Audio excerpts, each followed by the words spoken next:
𝐍𝐒𝐃𝐂 said, do not fear to be eccentric in opinion, for every opinion now accepted was once eccentric.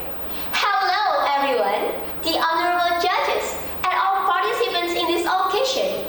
We are from State Senior High School 1 of Kartasura. I am 𝐍𝐒𝐃𝐂 as the first speaker and my partners Satya as the second speaker and Chelsea as the third speaker. We are happy to be standing here to express our opinion about challenges of curriculum novelty. We as the opposition team stand for curriculum novelty, but not in Indonesia's way, because currently the implementation of the new curriculum without trial results in updates every year. Second, educators who also have to adapt until they feel overwhelmed due frequent curriculum change within a short period. And third, it can also lead to a decrease in students' motivation to participate in learning due to the frequent change in the education curriculum. But before that, we have to know what is meant by curriculum novelty. According to California Learning Resource Network, the curriculum is a comprehensive plan that outlines the knowledge, skills, and values that students are expected to acquire through education. It is the same as Taylor said, the plan and structure, learning experiences, and experiences intended to achieve planned objective. The curriculum encompasses all aspects of the educational process, from the content and structure to the teaching methods and assessment techniques. Then, according to Cambridge Dictionary, novelty is something that is new and unusual. So, it can be concluded that curriculum novelty is a comprehensive planning of knowledge, skills, and values that is new and unusual. In Indonesia, the form of novelty in the curriculum is an innovation with a fast timeline. And sometimes it still reverts back to the previous curriculum system. And of course, the implementation in Indonesia has an impact, such as students have to frequently adapt to change in a short time with a curriculum system that is still unclear or not suitable. It is important to note that the implementation of the curriculum novelty has to be carried out, but not in Indonesia's way. As the curriculum is a strategy for developing students' knowledge, skills, and values.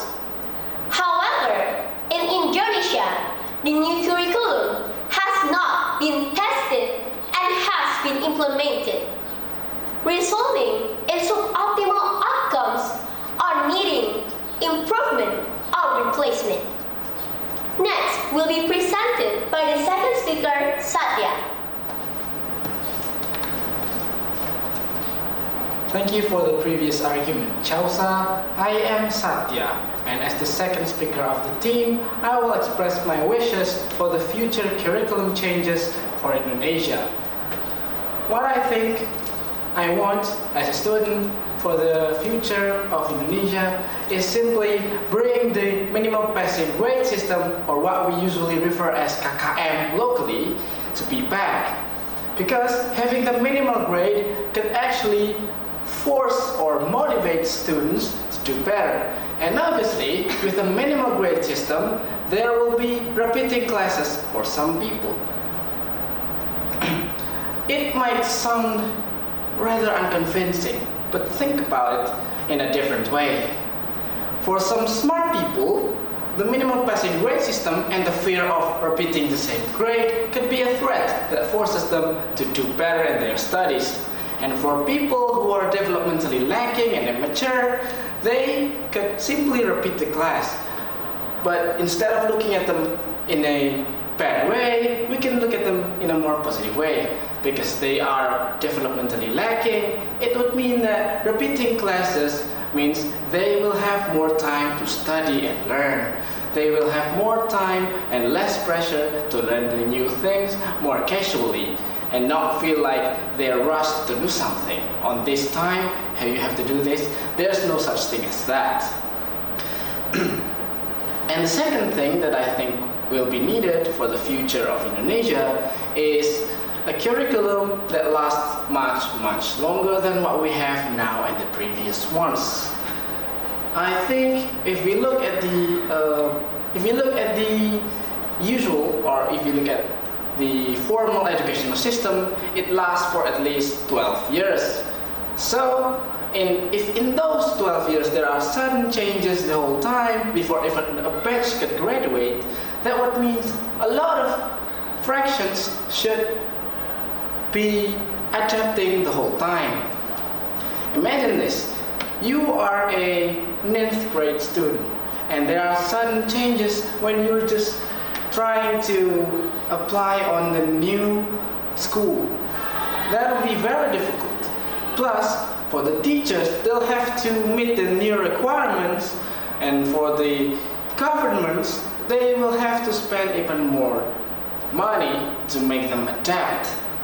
What I think will be an ideal choice is to make a curriculum that lasts much longer for the longer run, approximately around 15 years, because once again, we have 12 years of formal obligatory education. So 12 years and 50 years. Think about it. We will have a 3 years extra gap to think and to evaluate from what the student of the current curriculum have achieved during their 12 years of study. In those extra 3 years, or even if you want to check more carefully, each year of those curriculums could be used as a survey, but not to change it immediately. We can survey each problems of each year to make it more complexly, neatly, and carefully thought by genius minds of the nations. So, in the longer lasting curriculum, there will be even more evaluations, but not to implement it right away, but rather we should prepare it in the 3-year gap between the 12 years and the 15 years time of total. With that type of curriculum that lasts much longer and more stable, it will definitely make the country knows where to go. They will know the challenges, the pros and the cons of globalizations, and they will have the time to adapt to it. So the country will be able to run education for a much longer time, even more than what we have now. That is all I can say about my argument, and the next argument will be presented by the third speaker, Chelsea. Thank you very much for the previous argument, Satya. I'm Chelsea as the third speaker of the team, and I will express my concern about curriculum novelty in Indonesia.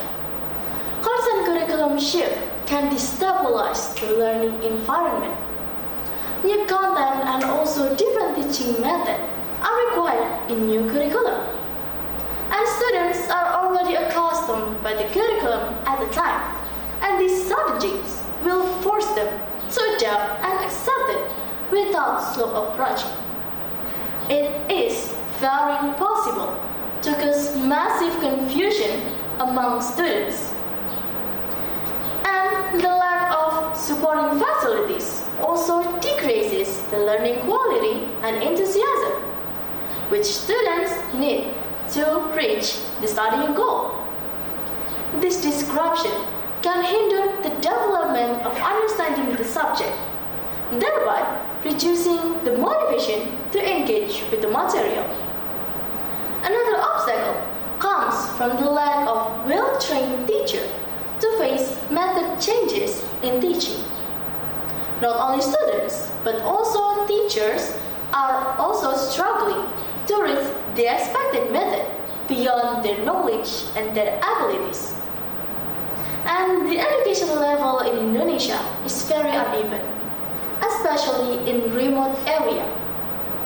This causes different quality of teacher, leading to reformation fatigue, where educators feel overwhelmed by the sudden and also continuous adjustment. This fatigue will not help the student to improve. It will not help the student to keep up with the curriculum, and it is very, very bad. Moreover, students have different learning style. There are auditory, kinesthetic, and also visual. A teaching method may not be suitable for every learning style. Let's have an example. I am an auditory student, and when my teacher teaches with visual or kinesthetic style, I have a hard time to understand them. I feel like I cannot improve in that time. And in my class, an Indonesia system, in a class there are more than 30 students. And from all those 30 students, not all of them use the same learning style. And it is very hard for the teacher to manage all of them and to make them understand. The long-term impact can reduce the quality of human resources for the future. It will not help the country to develop. It will be bad for the next generation, for us, and for everyone. In conclusion, curriculum novelty is beneficial, but not in Indonesia's way. It needs slow approaching and also regular testing result every year. Therefore, curriculum reforms must be implemented thoughtfully with consideration of their impact on both students and also teachers.